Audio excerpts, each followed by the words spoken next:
श्री गणेशाय नमः। श्री सीतारामाभ्यां नमः। श्री हनुमते नमः। श्री उमापते नमः। श्री गुरुवे नमः। सब संतन की जय जय। जय जय सीताराम। राधे श्याम।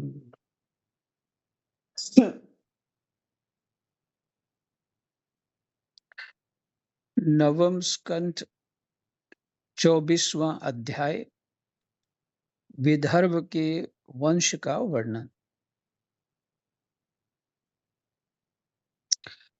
श्री शुकदेव जी कहते हैं, परीक्षित, राजा विदर्भ की भोज्या नामक पत्नी से 3 पुत्र हुए, कुश, क्रथ और रोमपाद।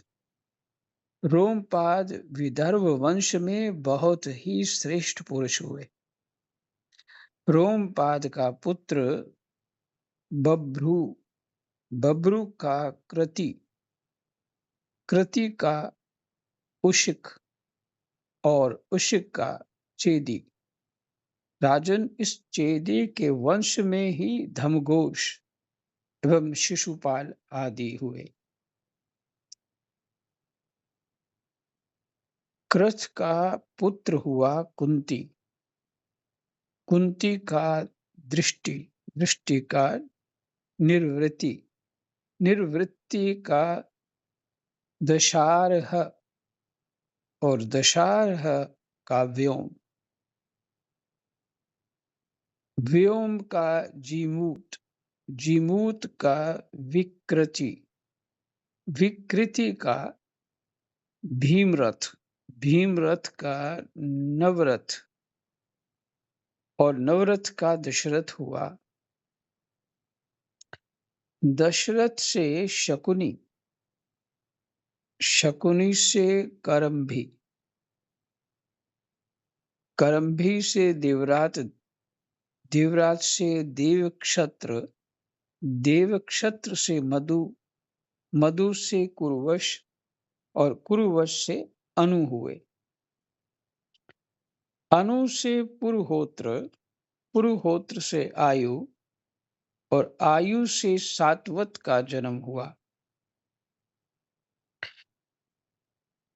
परीक्षित, सात्वत के 7 पुत्र हुए, भजमान, भजी, दिव्य, वृष्णि, देवावृत, अंधक और महाभोज। भजमान की 2 पत्नियां थीं, एक से 3 पुत्र हुए, निम्बलोची, किंकिन और दृष्टि। दूसरी पत्नी से भी 3 पुत्र हुए, शताजित, सहस्त्राजित और अयुताजित। देवावृथ के पुत्र का नाम था बब्रू। देवावृथ और बब्रू के संबंध में ये बात कही जाती है, हमने दूर से जैसा सुन रखा था, अब वैसा ही निकट से देखते भी हैं। बब्रू मनुष्यों में श्रेष्ठ है और देवावृथ देवताओं के समान है। इसका कारण यह है कि बब्रू और देवावृथ से उपदेश लेकर 14,065 मनुष्य परम पद को प्राप्त कर चुके हैं।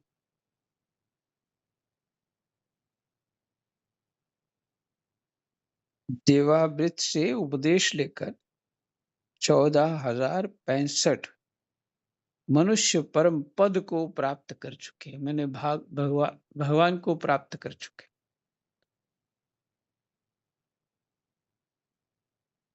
अद्भुत है जी, बहुत अद्भुत बात है। सात्वत के पुत्रों में महाभोज भी बड़ा धर्मात्मा था। उसी के वंश में भोजवंशी यादव हुए।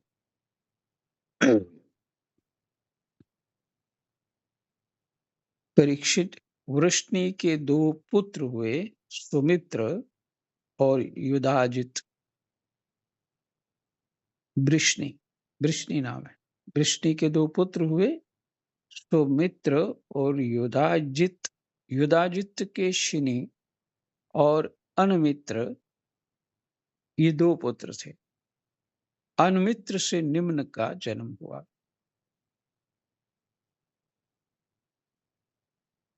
सत्राजित और प्रसेन नाम से प्रसिद्ध यदुवंशी निम्न के ही पुत्र थे।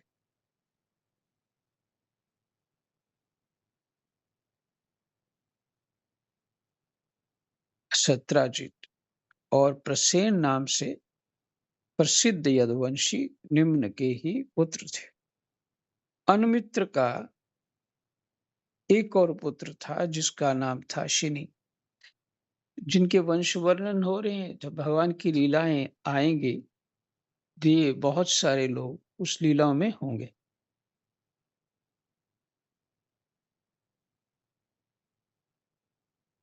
इसी सत्यक के पुत्र युयुधान थे, जो सात्यकी के नाम से प्रसिद्ध हुए। सात्यकी का जय, जय का कुनी और कुनी का पुत्र जुगंधर। अनमित्र के तीसरे पुत्र का नाम वृष्णि था। वृष्णि के दो पुत्र हुए, श्वफल और चित्ररथ। श्वफल की पत्नी का नाम था गांधनी। उनमें सबसे श्रेष्ठ अक्रूर के अतिरिक्त 12 पुत्र उत्पन्न हुए। आसंग, सारमय, मृदुर, मृदुविद, गिरि, धर्मवृद्ध, सुकर्मा, क्षेत्रोपेक्ष, अरिमर्दन, शत्रुघ्न, गंधमादन और प्रतिबाहु। इनके एक बहन भी थी जिसका नाम था सुचिरा। श्वफल के भाई चित्ररथ के पुत्र विदुरथ आदि बहुत से पुत्र हुए।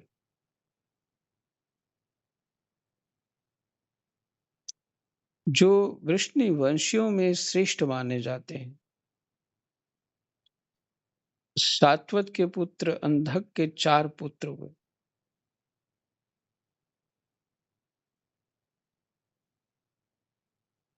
कुकुर, भजमान, शुचि और कंबलर बही। कंबलर बही माने नहीं, बही नहीं, बरही। कंबल बरही। उनमें कुकुर का पुत्र बहनी, बहनी का विलोमा, विलोमा का कपोतरोमा और कपोतरोमा का अनु हुआ। तुम्बरु गंधर्व के साथ अनु की बड़ी मित्रता थी। अनु का पुत्र अंधक, अंधक का दुंदुभि, दुंदुभि का अरिद्योत, अरिद्योत का पुनर्वसु और पुनर्वसु के आहुक नाम का एक पुत्र तथा आहुकी नाम की एक कन्या हुई। आहुक के 2 पुत्र हुए, देवक और उग्रसेन। उग्रसेन ये दूसरी बार नाम आ रहा है। एक दूसरे भगवान जिनकी सेवा करते थे वो उग्रसेन दूसरे। देवक के 4 पुत्र हुए, देववान, उपदेव, सुदेव और देववर्धन। इनकी 7 बहनें भी थी, धृतदेवा, शांतिदेवा, उपदेवा, श्रीदेवा, देवरक्षिता, सहदेवा और देवकी।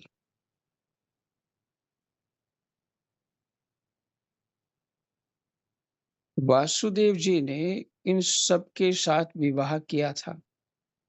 वासुदेव नहीं, वसुदेव ने इन सातों बहनों के साथ विवाह किया था। वसुदेव जी ने इन सबके साथ विवाह किया था। उग्रसेन के 9 लड़के थे। पहला है कंस,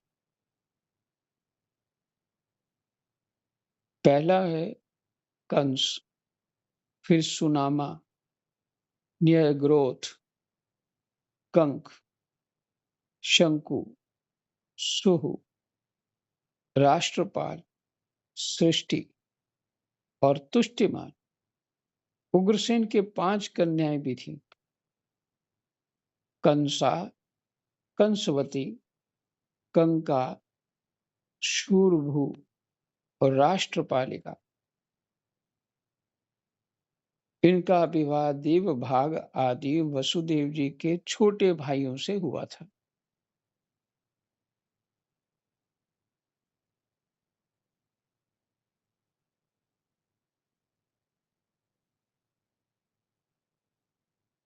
जब आप भागवत सुनते हैं, जिस ढंग से सुनाई जाती है, उसमें सब ये वर्णन नहीं हो पाता, क्योंकि एक कथा कहनी है और वो 7 दिन में पूरी करनी है। तो सार बात बोली जाती है और फिर 4-5 विद्वान रहते हैं जो अलग से संस्कृत में पाठ करते रहते हैं। तो उससे भागवत पाठ का फल मिल जाता है। लेकिन इसीलिए स्वयं पढ़ने से जो जानना चाहिए, जो फल प्राप्ति होगी, वो इसी तरह सारा पढ़ना चाहिए।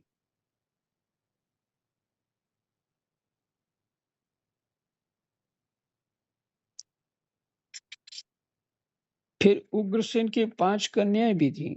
कंसा, कंसवती, कंका, शूरभु और राष्ट्रपालिका। इनका विवाह देवभाग आदि वसुदेव जी के छोटे भाइयों से हुआ था। चित्ररथ के पुत्र विदुरथ से शूर, शूर से भजमान, भजमान से शिनि, शिनि से स्वयंभोज और स्वयंभोज से हृदीक, हृदीक, हृदीक हुए। हृदीक से 3 पुत्र हुए, देवबाहु, शतधन्वा और कृतवर्मा। देवमीर के पुत्र शूर की पत्नी का नाम था मारिशा, मारिशा। उन्होंने उसके गर्भ से 10 निष्पाप पुत्र उत्पन्न किए। वसुदेव, देवभाग, देवश्रवा, आनक, सृंजय, श्यामक, कंक, शमीक, वत्सक और वृक, ये सब के सब बड़े पुण्यात्मा थे। वसुदेव जी के जन्म के समय देवताओं के नगारे और नौबत स्वयं ही बजने लगे थे जब वसुदेव जी का जन्म हुआ। अतः वे आनक दुदुम्भी भी कहलाए।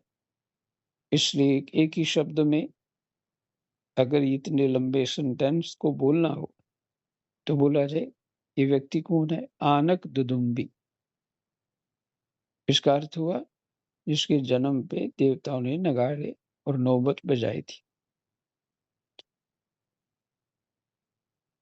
वे ही भगवान श्री कृष्ण के पिता हुए।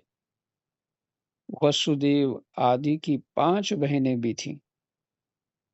पृथा माने कुंती, श्रुतदेवा, श्रुतकीर्ति, श्रुतश्रवा और राजादि देवी, राजाधि देवी। कुंती भोज के कोई संतान न थी, इसलिए शूरसेन ने उन्हें पृथा नाम की अपनी सबसे बड़ी कन्या गोद दे दी। पृथा ने दुर्वासा ऋषि को प्रसन्न करके उनसे देवताओं को बुलाने की विद्या सीख ली। एक दिन उस विद्या के प्रभाव की परीक्षा लेने के लिए पृथा ने परम पवित्र भगवान सूर्य का आवाहन किया।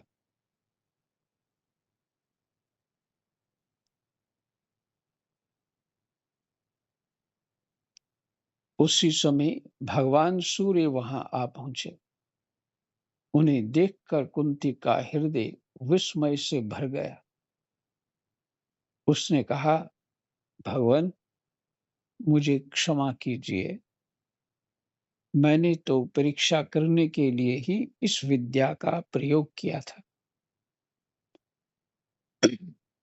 अब आप पधार सकते हैं, माने जा सकते हैं। सूर्यदेव ने कहा, देवी, मेरा दर्शन निष्फल नहीं हो सकता। इसलिए हे सुंदरी, अब मैं तुझसे एक पुत्र उत्पन्न करना चाहता हूं। हाँ, अवश्य ही तुम्हारी योनि दूषित ना हो, इसका उपाय मैं कर दूंगा। ये कहकर भगवान सूर्य ने गर्भ स्थापित कर दिया और इसके बाद वे स्वर्ग चले गए। वो तो देवता लोग हैं ना, वो देख करके या हाथ से स्पर्श करके भी गर्भ धारण करा सकते हैं।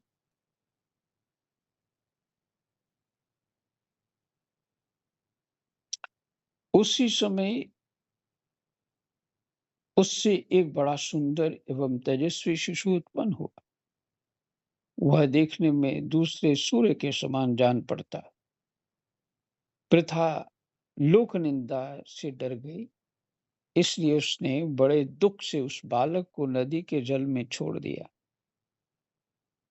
परीक्षित, उसी प्रथा का विवाह तुम्हारे परदादा पांडु से हुआ था।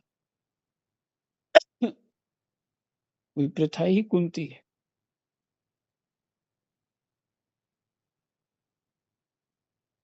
जो वास्तव में बड़े सच्चे वीर थे। परीक्षित, प्रथा की छोटी बहन श्रुतदेवा का विवाह करुष देश के अधिपति वृद्ध शर्मा से हुआ था। उसके गर्भ से दंतवक्त्र का जन्म हुआ। यह वही दंतवक्त्र है जो पूर्व जन्म में सनकादि ऋषियों के शाप से हिरण्याक्ष हुआ था।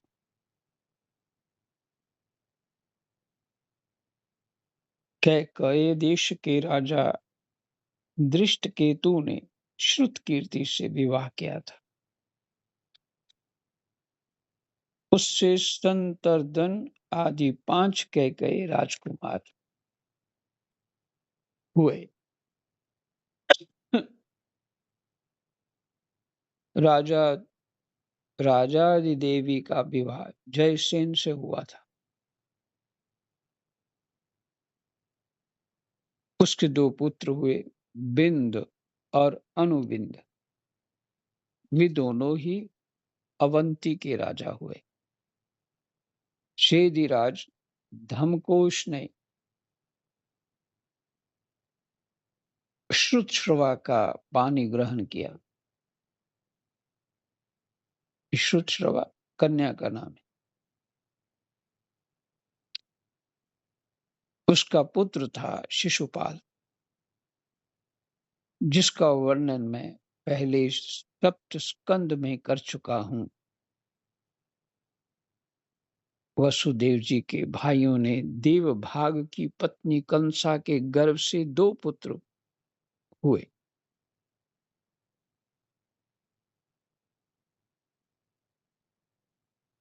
चित्रकेतु और बृहद्रवल।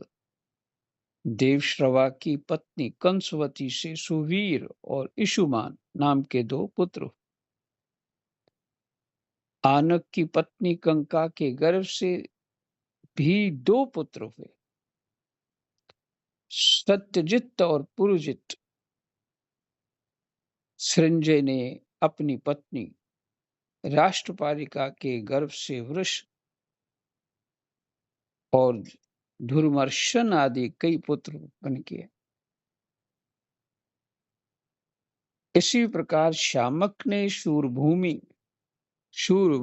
नाम की पत्नी से हरिकेश और हिरण्याक्ष नामक 2 पुत्र उत्पन्न किए। मिश्रकेशी अप्सरा के गर्भ से वत्सक के भी वृक आदि कई पुत्र हुए। वृक ने दुर्वाक्षी के गर्भ से तक्ष, पुष्कर और शाल आदि कई पुत्र उत्पन्न किए। शमी की पत्नी सुदामनी ने भी सौमित्र और अर्जुन पाल आदि कई बालक उत्पन्न किए। कंक की पत्नी कर्णिका के गर्भ से 2 पुत्र हुए, रितधाम और जय। 44 श्लोक तक ही विश्राम रखते हैं। जय जय सीताराम, राधे श्याम। देखिए,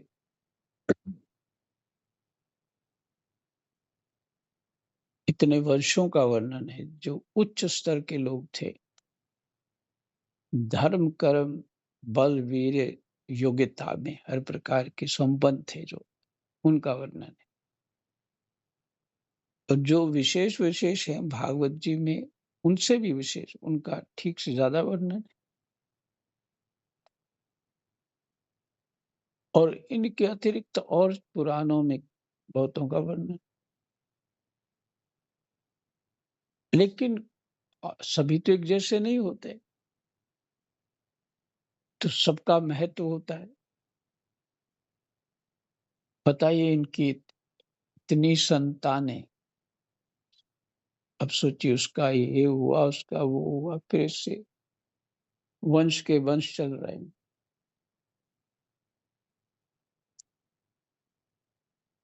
तो ये कैसा लगता है?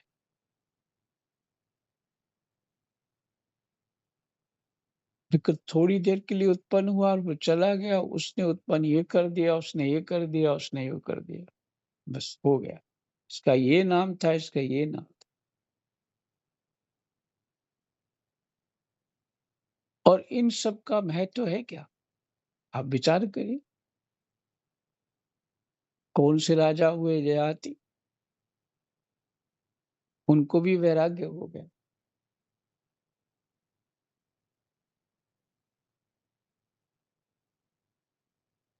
समस्या ये है कि हमारी समस्या ये है कि बात को समझ नहीं पा रहे। हम अपनी इमेज को लेके बड़े सावधान हैं, और उस इमेज को बनाए रखने में, सुंदर रखने में, अच्छा बनाने में सारा पुरुषार्थ उसी में लगा हुआ। सारी तपस्या उसी के लिए हो रही है।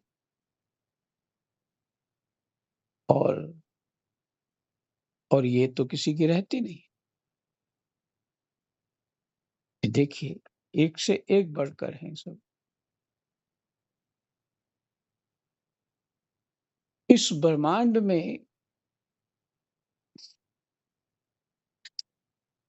हमारी जो इस ब्रह्मांड में, यूनिवर्स में हमारी इमेज जो है ना, जैसे किसी के रक्त में कोई एक कण हो, कोई सेल हो, बस इतनी।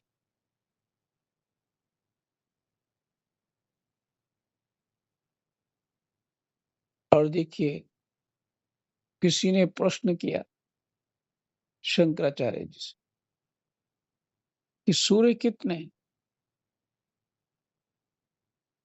तो बहुत लंबा, बहुत अच्छा उत्तर दिया। उन्होंने कहा 3.5 करोड़। यूनिवर्स हैं, ब्रह्मांड हैं, उन सब में एक-एक सूर्य 3.5 करोड़।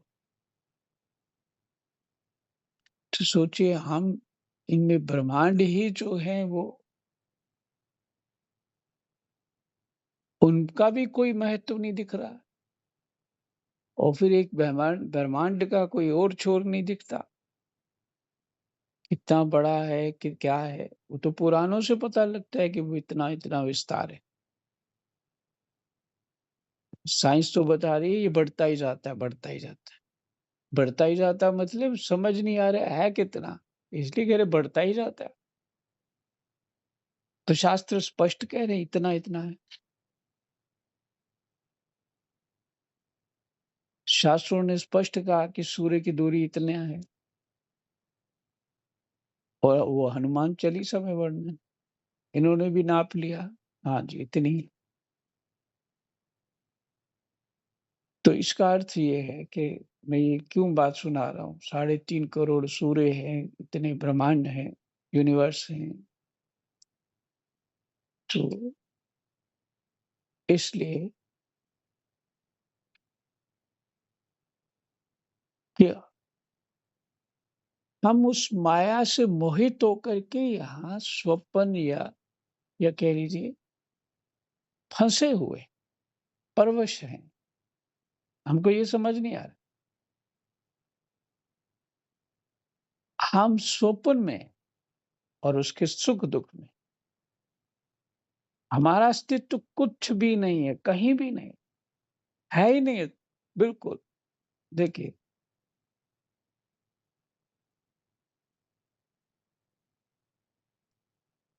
ईश्वर अंश जीव अविनाशी चेतन अमल सहज सुख राशि।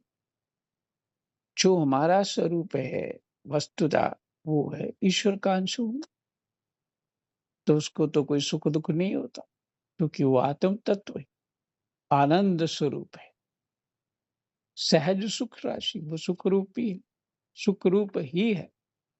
तो ये सुखी और दुखी कौन हो रहा है? सुखी और दुखी कौन हो रहा? ये अज्ञान से सना हुआ मन बुद्धि। अज्ञान से इस दुःख होता है।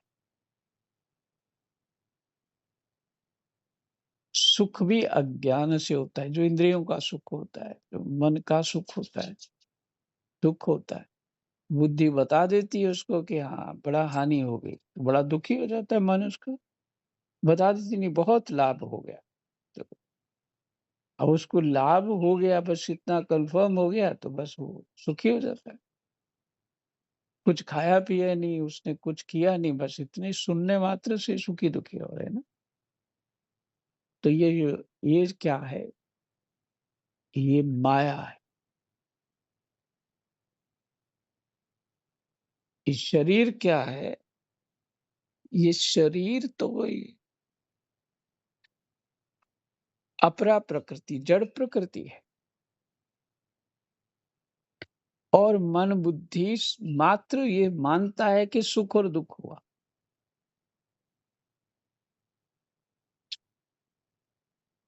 और सत्य में यहाँ सुख दुःख है नहीं। क्या है? आनंद ही आनंद। जो अपने स्वरूप को पहचान जाते हैं। स्वप्न में तो फिर घटता ही रहता है कुछ ना कुछ। जिसका अर्थ हुआ हमारी इमेज कुछ भी नहीं। जिस इमेज के पीछे लगे हो वहाँ कुछ है ही नहीं। तुम है ही नहीं वहाँ।